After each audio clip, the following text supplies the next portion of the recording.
나 혼자 책 읽기 흑설공주 이야기.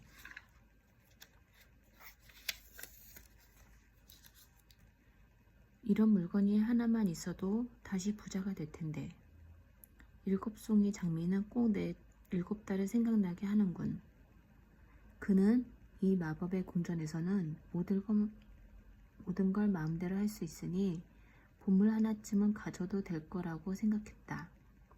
꽃병에서 황금장미 한 송이를 뽑아 외투 안자락에 집어넣는 순간 천둥 같은 소리가 들리더니 갑자기 무시무시한 괴물이 나타났다. 키는 2미터가 훨씬 넘어 보였고 야생 멧돼지 같은 코에 앞니는 튀어나오고 움푹 들어간 작은 눈에 커다란 손과 손톱이 기다란 동물이었다. 겁에 질린 상인은 무릎을 꿇고 울부짖었다. 용서해 주십시오. 야수님, 목숨만 살려주십시오. 집에는 제가 먹여 살려야 할 자식들이 주렁주렁 달려 있습니다. 나리의 금을 가져갈 생각은 없었습니다. 보십시오. 여기 있습니다. 도로 제자리에 돌려놓겠습니다. 물론 그랬겠지. 하지만 이미 꽃에 손을 댄 이상 엎질러진 물이다. 내가 베풀어진 한 대를 너는 도둑질러 보답한 셈이군. 야수가 으르렁거리며 말했다. 그러면 어떻게 해야 제가 보답할 수 있겠습니까? 상인은 벌벌 떨며 물었다. 이미 훔친 황금 장미는 내 가족을 위해 가져가라. 그 대신 너는 내 딸 중 한 명을 내게 보내야 한다. 마법의 마차를 빌려줄 테니 그걸 타고 집으로 가라. 그리고 3시간 안에 내 딸을 이리로 데려오너라. 나에겐 친구가 필요해. 명심해라. 3시간이 지나기 전에 내 마차에 내 딸 중 하나를 태워 보내야 한다. 그렇게 하지 않으면 내가 네 집으로 내려가 가만두지 않겠다. 네네, 야수님 명심하겠습니다. 제 목숨을 걸고 약속하겠습니다. 물론이지. 그렇게 하는 것이 신사답지 못한 네 행동을 조금이라도 씻어주는 것이다. 야수는 포효하듯 말을 하고는 천둥소리에 함께 다시 번쩍이는 번개 속으로 사라졌다. 상인은 밖으로 달려나갔다. 거기에는 은으로 치장된 2마리의 말이 끄는 마차가 기다리고 있었다. 마부의 자리에는 온몸을 검정색 천으로 휘감고 가면을 쓴 이상한 사람이 말 고삐를 잡고 있었다. 상인이 마차에 오르기가 무섭게 마차는 엄청난 속력으로 달리기 시작했다. 마차에는 창문이 없어서 어디쯤 가고 있는지조차 알 수 없었다. 마침내 마차가 멈춰 문을 열어보니 어느새 자신의 오두막 앞이었다. 아이들이 모두 나와 아버지를 반겼다. 모두들 아버지의 말끔한 차림새와 그와 함께 온 검정 외투를 입은 마부, 근사한 2마리의 말을 보고 놀랐다. 그리고 아버지가 들고 있는 아름다운 황금 장미를 보고 탄성을 질렀다. 우린 다시 부자가 된 거야. 한 아이가 외쳤다. 아버지, 돈을 많이 버셨나 봐요. 이번에는 못난이가 물었다. 얘들아, 우리가 다시 부자가 된 것은 사실이다. 하지만 그 대가가 너무 끔찍하구나. 마차가 밖에서 기다리고 있는 동안 그는 아이들에게 그동안 벌어졌던 일을 들려주었다. 상인이 이야기를 마치자 못난이가 말했다. 아버지, 누가 가야 하는지 고민하지 마세요. 제가 가겠어요. 못난이의 말을 들은 형제들은 모두 한 목소리로 반대했다. 그들은 못난이 동생을 진심으로 사랑했기 때문에 말리면서도 누구도 자기가 가겠노라고 나서지는 못했다. 제가 가야 해요. 어차피 난 남편도 얻지 못할 테고 집안에 아무런 보탬도 되지 않아요. 그리고 이건 우리 집이 다시 부자가 될 수 있는 정말 좋은 기회라고요. 항상 가족을 먼저 생각하며 자라온 그들에게 못난이의 말은 틀린 것은 아니었다. 하지만 야수가 너를 가만히 놔두지 않을지도 몰라. 어쩌면 요리해서 먹어버릴지도 모르잖니? 막내 오빠가 어릴 적부터 들어온 야수 이야기를 떠올리며 울먹이는 목소리로 말했다. 그렇다면 용감하게 싸워야죠. 자, 이제 짐을 싸겠어요. 말을 마친 못난이가 자리에서 일어섰다. 그녀가 짐을 싸는 동안 가족들은 모두 울음을 터뜨렸다. 그들은 못난이가 야수의 마차에 오를 때까지 흐느끼며 위로를 했다. 마지막으로 작별의 키스를 나눈 뒤 못난이는 마차에 올라탔다. 마차를 떠나보내면서도 상인은 제일 못생긴 딸을 보냈다고 야수가 보복을 하지 않을까 은근히 걱정되었다.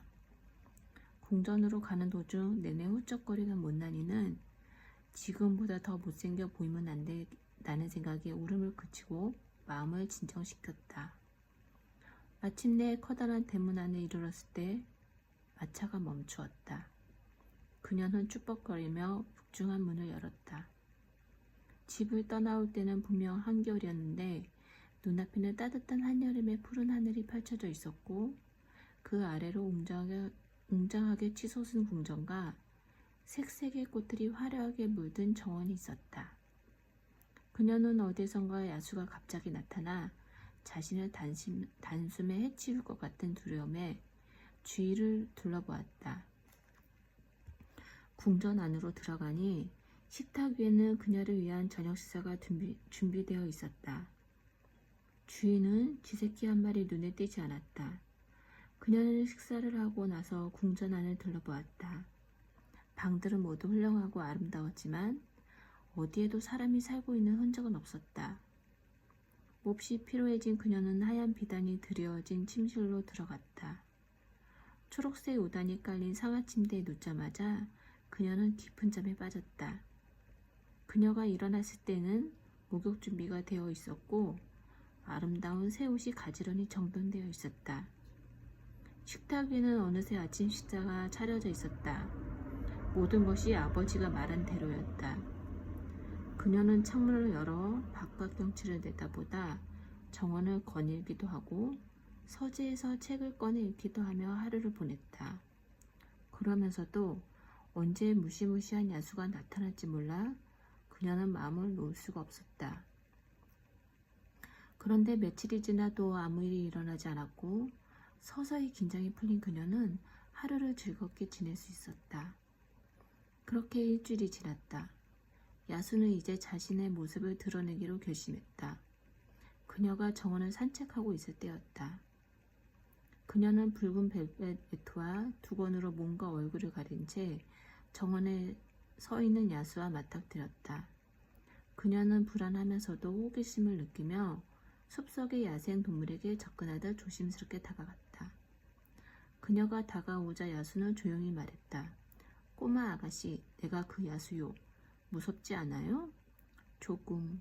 못난이가 더듬거리며 대답했다. 나도 당신 때문에 약간 놀랐어요. 당신은 결코 아름다운 아가씨는 아닌 것 같군요. 그래요. 전 항상 못생겼다는 말을 들어왔어요. 그렇지만 저 때문에 화를 내지는 말아주세요. 집안을 보니 미적 감각이 대단하신 분 같긴 하지만 아름다움이란 보는 이의 눈에 속에 있는 것이요. 나와 함께 산책하지 않겠어요? 야수는 아주 점잖고 신사다웠다. 못난이는 다소 마음이 놓였다. 그들은 함께 산책을 나갔다. 야수는 그녀에게 희귀식물들을 알려주기도 하고 처음 보는 과일을 따서 먹여보라고 주기도 했다. 그녀는 그의 무시무시한 얼굴을 똑바로 쳐다볼 수는 없었지만 그와 함께 있는 것이 즐거웠다. 해가 질 무렵 야수는 그녀와 헤어지며 다음날 정원에서 다시 만나자고 말했다. 다음날 그는 두건과 외투를 모두 벗어버리고 나타났다. 그녀는 처음에 놀랐지만 시간이 갈수록 야수의 흉측한 생김새에도 익숙해졌다. 야수는 날마다 그녀와 즐거운 시간을 보냈고 어느새 그녀도 그와 만날 시간을 기다리게 되었다. 얼마 지나지 않아 두 사람은 식사도 함께하고 책도 함께 읽을 정도가 되었다. 못난이는 점차 야수가 매력적인 친구라고 여기게 되었다. 어느 날 그녀는 용기를 내어 어쩌다 그토록 흉측한 외모를 갖게 되었는지 물어보았다. 언젠가 물어보리라고 생각했어요. 야수가 한숨을 쉬며 말했다. 당신도 알아야겠지. 당신 혹시 내가 동화에서처럼 마법을 걸린 왕자라고 상상하진 않겠지? 당신이 진정으로 사랑한다면 원래 모습을 되찾을 수 있는 잘생긴 왕자라고 말이오. 하지만 그런 기적은 결코 일어나지 않을 거예요. 저도 한때는 그렇게 생각한 적이 있었어요. 하지만 만일 당신이 잘생긴 왕자님으로 변한다면 더 이상 내 친구가 되어주지 않을 거라고 생각했죠. 저 역시 아름다운 공주님이 아니잖아요. 그러니 당신 곁에 있다는 것은 꿈도 꿀 수 없어요. 난 처음으로 당신과 나를 위해 내가 미녀였으면 하는 생각을 했어요. 내게도 한때 아름다운 연인이 있었어요. 그녀는 내가 어느 날 잘생긴 왕자로 변해주길 기대했죠. 그래서 난 그녀를 기쁘게 해주기 위해 마법을 써서 그녀에게 환영을 만들어 주었어요. 당신도 내 궁전에서 일어나는 신기한 일들을 보았겠지만 나는 유능한 마법사입니다. 하지만 언제까지나 마법을 쓸 수는 없었죠. 그래서 사실을 털어놓았고 그녀는 떠나버렸어요. 내가 야수라는 사실을 깨닫고는 말입니다. 지금 이 모습이 나의 진짜 모습이에요. 야수님, 난 정말 기뻐요. 못난이가 야수를 껴안으며 외쳤다. 우리가 함께 있을 수만 있다면 난 내가 못생긴 것도 상관없고 당신의 모습도 상관없어요. 살아오면서 지금처럼 당신과 함께 있는 것만큼 행복했던 적이 없어요. 야수는 그녀의 말에 감동했다. 두 사람은 그 자리에서 결혼을 약속했다. 결혼식에 참석한 못난이의 친구들은 푸짐한 선물을 받았다. 못난이의 가족은 이제 더 이상 가난하지 않았다. 그녀의 아버지는 궁전에서 가져간 황금 장미를 지혜롭게 투자해서 많은 돈을 벌었기 때문이다. 궁전은 하객들을 맞기 위해 문을 활짝 열었고 많은 사람들이 찾아와 신랑 신부를 축복하고 함께 잔치를 즐겼다. 못난이와 야수의 부부에는 먼 곳에까지 소문났다. 두 사람은 비록 못난 외모를 갖고 있었지만 잘난 외모가 주는 자기도취나 오만함 따위에서 자유로웠기 때문에 자신의 인생을 진정으로 즐길 수 있었다. 두 사람은 서로 존경하고 사랑하는 마음으로 오랫도록 행복하게 살았다.